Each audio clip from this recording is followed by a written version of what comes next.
Donc bonjour à tous, on se retrouve aujourd'hui pour les Utopiales 2018 en compagnie de Robert G. Bennett qui vient de sortir donc, American Elsewhere chez Albin Michel Imaginaire.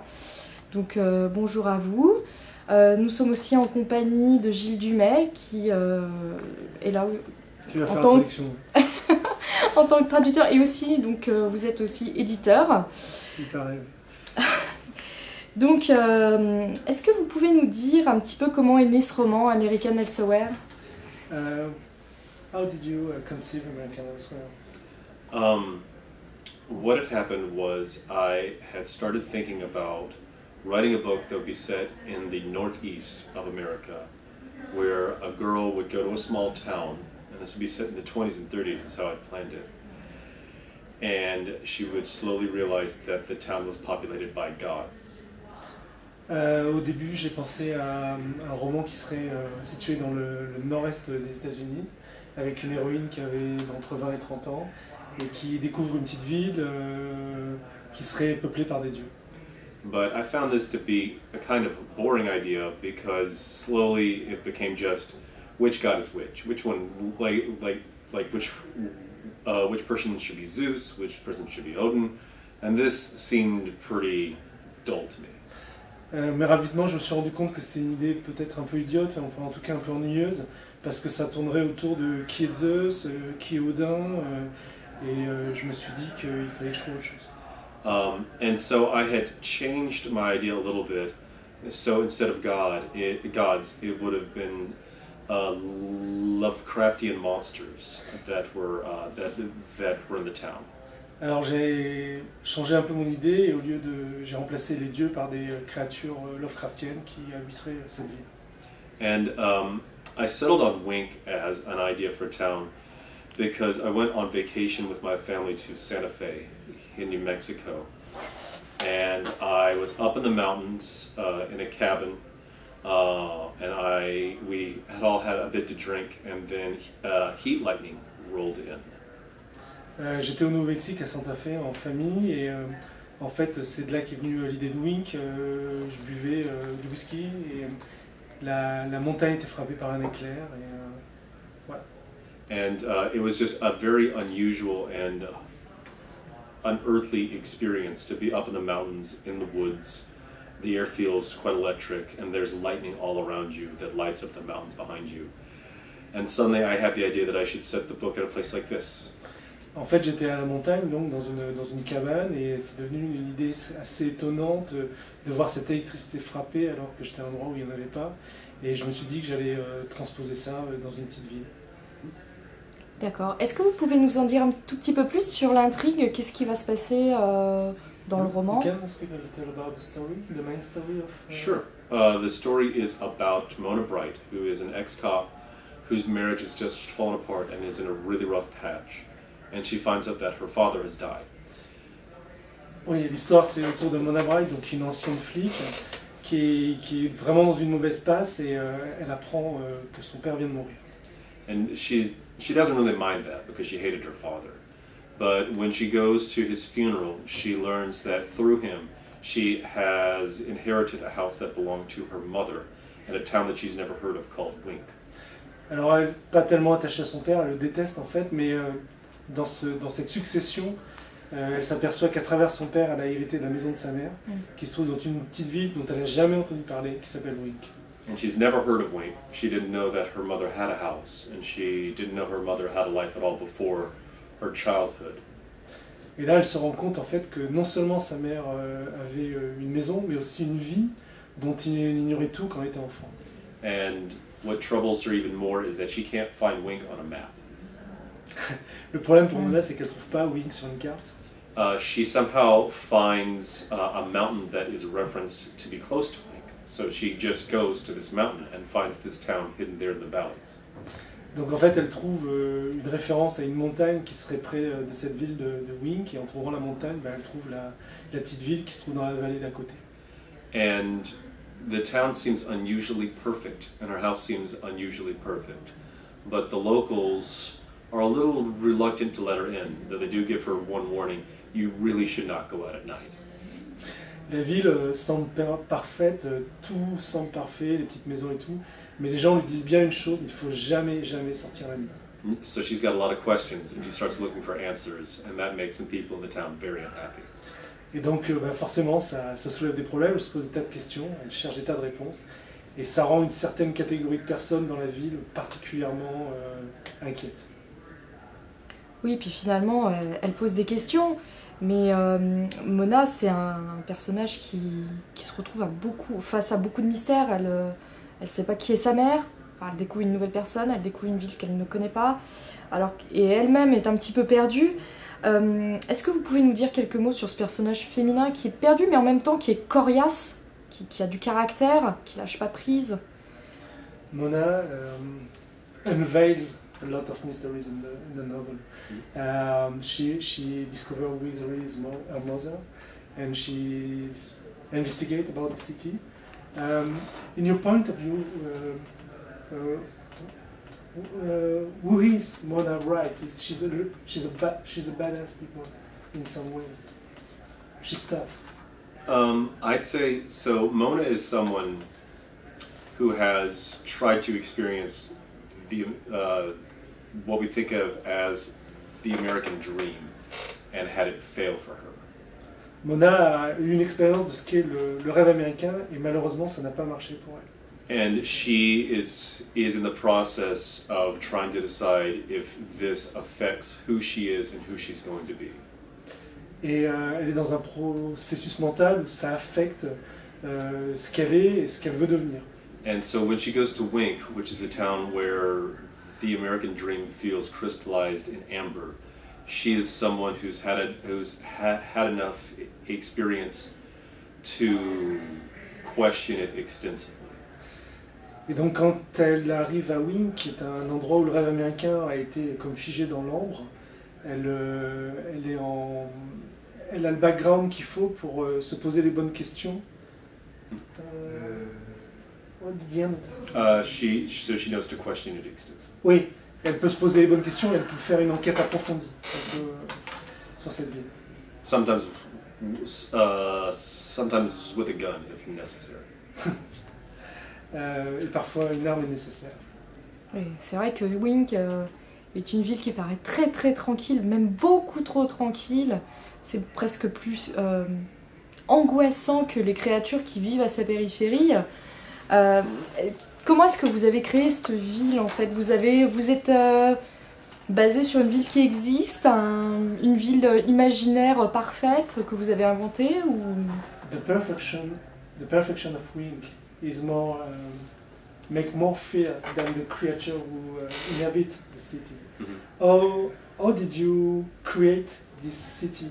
Did you think about one existing city or? Well, Wink actually exists. It's a small town in West Texas, and it was the birthplace of Roy Orbison, a singer. En fait, Wink existe, c'est une ville de l'ouest du Texas et c'est l'endroit où est né le chanteur et compositeur Roy Orbison. Which is funny because Roy Orbison sings in a lot of David Lynch movies, and David Lynch was a big inspiration for this novel. Ce qui est drôle parce que Roy Orbison chante dans de nombreux films de David Lynch et David Lynch a été une très grande inspiration pour ce roman. However, Wink itself as it exists now is a shithole. Wink tel qu'il existe aujourd'hui est un trou à rats. D'accord, très bien. Et d'ailleurs, est-ce que vous avez des lecteurs qui vous auraient fait des retours sur ce roman en fait, de Wink? There is readers from Wink who write to you about the fact is a real city who exists somewhere? No one from Wink has been in touch with me whatsoever. I think that everybody... I'll let you say that. Personne de Wink ne m'a contacté à ce sujet. It used to be a really big town back in the 20s and 30s in the days of oil. And there were huge camps of people. And then when the oil dried up, they all left. And now Wink is just basically a crossroads out in the desert. Dans les années 30, c'était une ville très très importante. Il y avait des campements au sujet du pétrole. Et en fait, quand le pétrole s'est tari, tout le monde s'est barré. Et maintenant, c'est globalement un carrefour dans le désert. So I would say that the town that inspired Wink in the story is an idea of America, which I think works for what's happening in this story, where they're trying to live up to an idea of how things should be. Alors en fait, l'idée que sous-tend Wing dans le roman, c'est une ville américaine idéale, comme elle devrait être. C'est une idée de ce que doit être une ville américaine. La ville parfaite. Je vais me permettre d'ajouter une question. It's a very Twilight Zone beginning. Mm-hmm. Yeah. Yes. You agree? I think that there's definitely a lot of Twilight. C'est le début du roman en fait est très la quatrième dimension de Rod Serling. Et dans la quatrième dimension, il y a des villes comme Wing. And there's like an episode of the Twilight Zone where it's a perfect neighborhood and basically some aliens start to play tricks with the power in the houses and as a test to see if all the people will start to kill each other. Il y a un épisode de la quatrième dimension où les gens qui sont des extraterrestres manipulent l'électricité dans les maisons et pour voir si les voisins s'entretuent. I think that's one of the great episodes of the show, and I think that there's definitely some of that in the book too. C'est probablement un des meilleurs épisodes de la série et on trouve un peu de ça dans le roman. D'ailleurs, en parlant d'inspiration, on sent quand même une influence très Lovecraftienne. Est-ce qu'il y a des textes qui vous ont plus inspiré pour écrire ce roman? There is a very powerful Lovecraftian inspiration in the novel. Is there short stories from Lovecraft who are at the basis of American Elsewhere, at the origins? Well, he's always been really good at a creepy small town where a stranger comes in and feels like something's wrong and feels like there's more to the story. Il a toujours été très fort sur les histoires de petites villes où un étranger vient et s'aperçoit qu'il y a quelque chose qui ne va pas, quoi. So it's sort of a great way to make the reader feel unsettled, to start with a small place with small people and use them as an access point for something incomprehensibly large. La petite ville est un endroit parfait quand un étranger arrive et par sa seule présence, il peut ouvrir sur quelque chose de beaucoup plus grand en analysant une petite ville, des petites gens. Voilà. Donc j'ai super mal formulé, mais globalement c'est ça. D'accord. I think that Lovecraft, when he wrote about his gods and things like that, there was a definite fear of the other. There's a fear of something basically larger than Western civilization. Chez Lovecraft, quand il décrit les dieux, il y a clairement une crainte de l'autre, et notamment clairement une crainte de ce qui n'appartient pas à la civilisation occidentale. So it seemed natural to use that technique to analyze a deeper fear that the American dream might be impossible. C'est un moyen pour analyser une très grande peur, et notamment celle que le rêve américain est impossible. Is that what you mean? That you use a Lovecraftian way to explain that American dream is impossible? Yes, I would say that like It's a criticism. he uses his world to, you know, it's about like race and about Western civilization and about America, and this idea of it being corrupted. And I wanted to use that to basically point it at the like American dream, the fear that the like American dream might be impossible. If that makes sense. Donc Lovecraft a utilisé ces dieux, ces entités pour montrer que la civilisation occidentale, la vie américaine a été corrompue, et j'utilise ce biais pour montrer que le rêve américain est impossible. D'accord. Donc en fait, à Wing, c'est une sorte d'idéal utopique.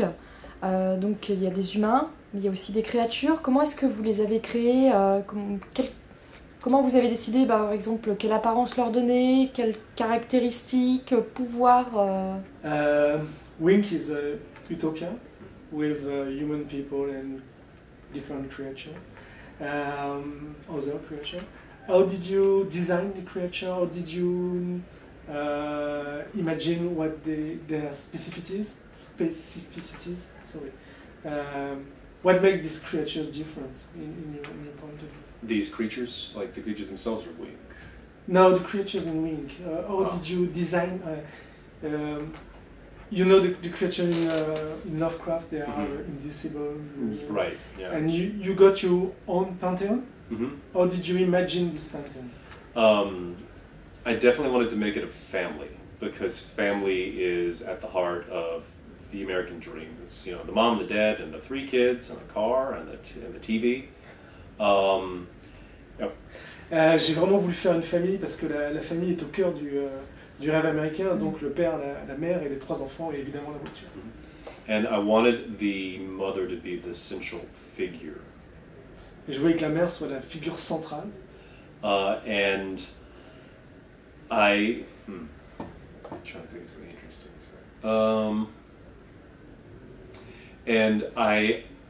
One of the things I wanted to do was to take each idea of each child and put them in Wink in a place that felt as a juxtaposition. Je voulais prendre chaque enfant et le mettre Like the one who's the strongest in me is a little old lady. Contrast. Et, donc j'ai voulu prendre chacun des enfants de cette famille et les mettre à Wink pour mettre en scène une certaine juxtaposition. Celui qui est fort, celui qui est... the one is strong. Right, the one who's the strongest and... celui qui est le plus fort, ouais. Is the little old lady, yeah. Is a little old lady. Ouais, celui qui est le plus fort est une vieille petite femme, une vieille femme, quoi. But for the first one, he is a straight Lovecraftian monster, the firstborn. Au premier plan, c'est quand même une créature Lovecraftienne, même si c'est une vieille petite femme. He just has unusually human longings,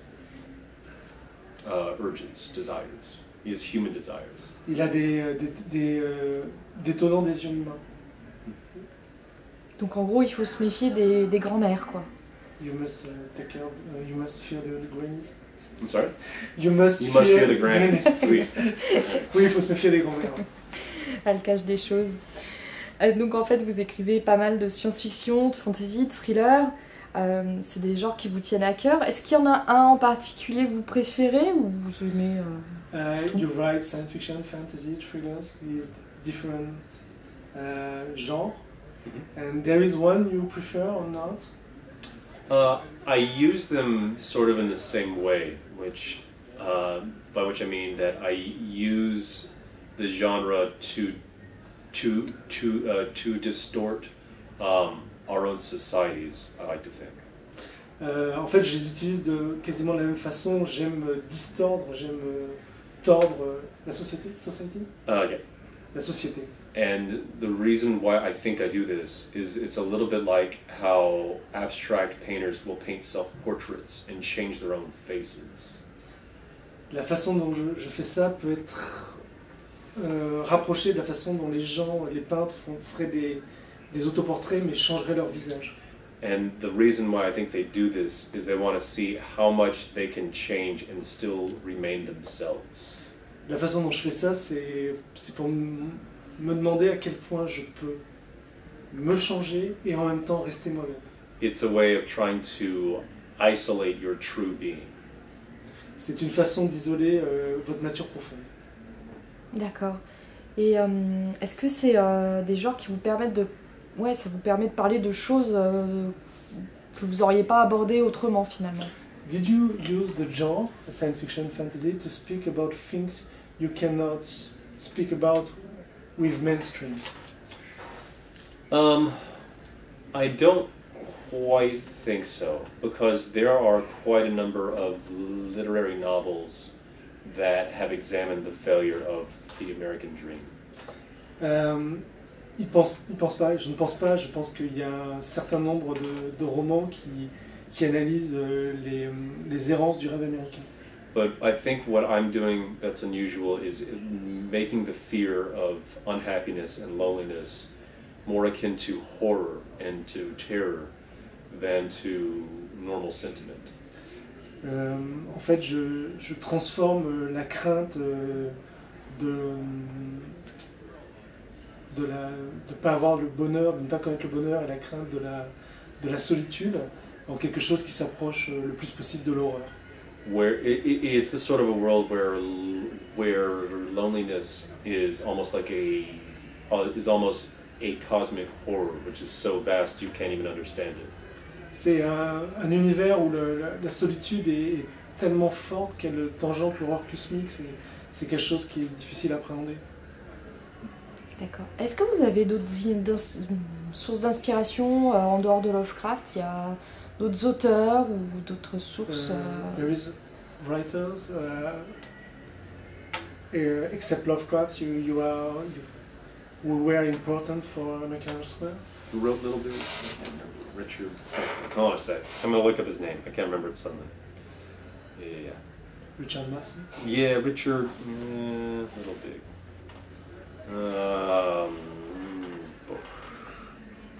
Oh, it's John Crowley. John Crowley. John Crowley. Yeah, John Oui, c'est Little Big, le Parlement des Fées de John Crowley. Mm-hmm. That was a big influence for this. Qui a été une très grande influence pour lui et qui est un livre formidable. He also uses a small community that is glimpsing the unreal from the periphery. Il utilise une petite communauté et il fait chatoyer la périphérie. Il fait it's magical but in a neighborhood. Mm-hmm. C'est de la magie mais à l'échelle du voisinage. D'accord. Et une toute dernière question, sur quoi est-ce que vous travaillez actuellement? What are you working now? On what you're working? Right now I'm working on the sequel to Foundryside, which came out just last August. So I had to keep talking about that book while writing the sequel to that book. Pour le moment, je travaille sur la suite de Foundryside qui est parue en août. Et donc je réfléchis à ce livre, à la suite de ce livre. Hierophant. Is the title Hierophant? No, not sure. Not sure. Not sure. Donc ce sera peut-être Hierophant, mais not sure. Pas sûr. D'accord. En tout cas, merci beaucoup d'avoir accepté de répondre à ces quelques questions. On vous souhaite un très bon festival. Merci.